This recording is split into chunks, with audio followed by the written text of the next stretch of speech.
বাংলাদেশ ইসলামী ছাত্র শিবিরের পক্ষ থেকে বন্ধু প্রতিম ছাত্র সংগঠন এবং বিভিন্ন কালচারাল এবং বিভিন্ন অর্গানাইজেশনদের নিয়ে আজকের এই মতবিনিময় সভার পরবর্তীতে আমরা যে সকল বিষয় নিয়ে আলোচনা করা হয়েছে এটা আমি খুবই সংক্ষেপে মিডিয়াতে অবহিত করছি।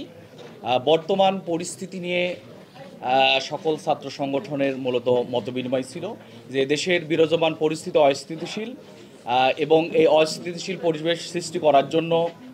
আওয়ামী লীগ থেকে শুরু করে বিভিন্ন আওয়ামী লীগের অঙ্গ সংগঠন, ইভেন আমরা দেখতে পাচ্ছি এখন বর্তমানে এসে ইসকন সহ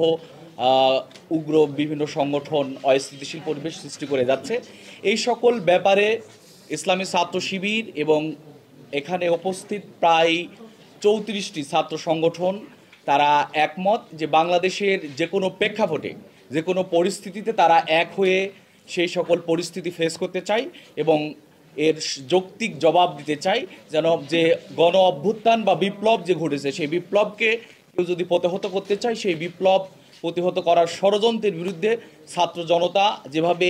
বিপ্লব সংগঠিত করেছে একইভাবেই এখন এসে সেই ছাত্র সংগঠনগুলা ছাত্র জনতা সকলকে নিয়েই মাঠে ভূমিকা রাখতে চাই। দ্বিতীয়ত যে বিষয়টি আজকের এই আলোচনা ছিল সেটা হলো ক্যাম্পাস পরিস্থিতি নিয়ে। আমরা দেখতে পাচ্ছি যে বিভিন্ন ক্যাম্পাসগুলা ছাত্রদের ভিতরে নিজস্ব কন্দল বা বিভিন্ন ষড়যন্ত্র চলমান আছে। এই সকল নিরসন নিয়ে আমরা কিভাবে কাজ করতে পারি সেই সকল বিষয় নিয়ে মূলত আমাদের আলোচনা করা হয় এবং গুরুত্বপূর্ণ একটি ইস্যু ছিল যে ছাত্র সংসদ নির্বাচন এবং দেশে ছাত্র রাজনীতি নিষিদ্ধ নয় বরং ছাত্র রাজনীতির সংস্কার করা এবং সেই সংস্কারটা কিভাবে হতে পারে তার প্রাথমিক আলোচনা বা মতামত আমরা পেয়েছি, আলোচনাগুলো আসছে এবং এ ব্যাপারে সকল ছাত্র সংগঠনগুলো একমত যে ছাত্র সংগঠন বা ছাত্র রাজনীতি নিষিদ্ধ নয় বরং সংস্কারের মধ্য দিয়ে ছাত্রদের পক্ষে ছাত্ররা যেটা চায় সেই সুন্দর পরিবেশ সৃষ্টি করার মধ্য দিয়ে মেধার বিকাশ ঘটানোর পরিবেশ সৃষ্টি করা এবং সকল ছাত্র সংগঠন ক্যাম্পাসে অবস্থান নিশ্চিত করার মধ্য দিয়ে একটা সুন্দর পরিবেশ বজায় রাখা, এরকম কিছু বিষয় নিয়ে আমাদের আলোচনা করা হয় এবং সেই সাথে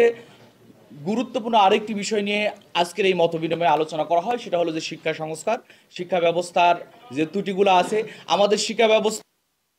এর অনুকূলে গড়ে উঠেছে এবং আমাদেরকে মেরুদণ্ডহীন হিসেবে গড়ার যে ষড়যন্ত্র করে আসা হয়েছে তার প্রতি উত্তরে শিক্ষা সংস্কার কেমন হতে পারে এবং যে শিক্ষার মধ্য দিয়ে আমরা একটি সমৃদ্ধ জাতি গঠন করতে পারবো সে সকল বিষয় নিয়ে মূলত আজকের এই মতবিনিময়ে আলোচনা করা হয়। সর্বশেষ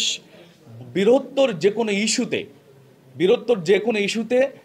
সকল ছাত্র সংগঠন এক, এ ব্যাপারে কারো কোনো দ্বিমত নেই এবং যদি বলি এই প্রজন্ম আওয়ামী ফ্যাসিবাদের বিরুদ্ধে এক, এ ব্যাপারে আমাদের ছাত্র সংগঠন এবং ছাত্র জনতার ভিতরে কোনো বিভেদ নেই। এই সকল বিষয় নিয়ে মূলত দীর্ঘ আলোচনা হয় এবং আমি যদি বলি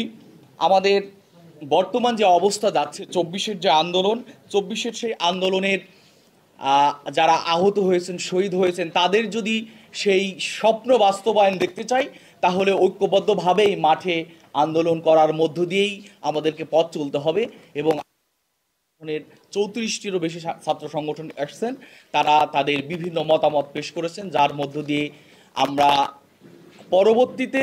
আরও আলোচনার মাধ্যমে যেন সমৃদ্ধ বাংলাদেশ, ফ্যাসিবাদ মুক্ত বাংলাদেশ, দাসত্বের করাল গাছে যে ঘিরে রাখা যে বাংলাদেশ সেই বাংলাদেশ আমরা যেন দাসত্বর মুক্ত বাংলাদেশ গঠন করতে পারি, এরকম সকল বিষয় নিয়ে মূলত আজকে আমাদের সকল ছাত্র সংগঠনের প্রতিনিধিরা কথা বলেছেন।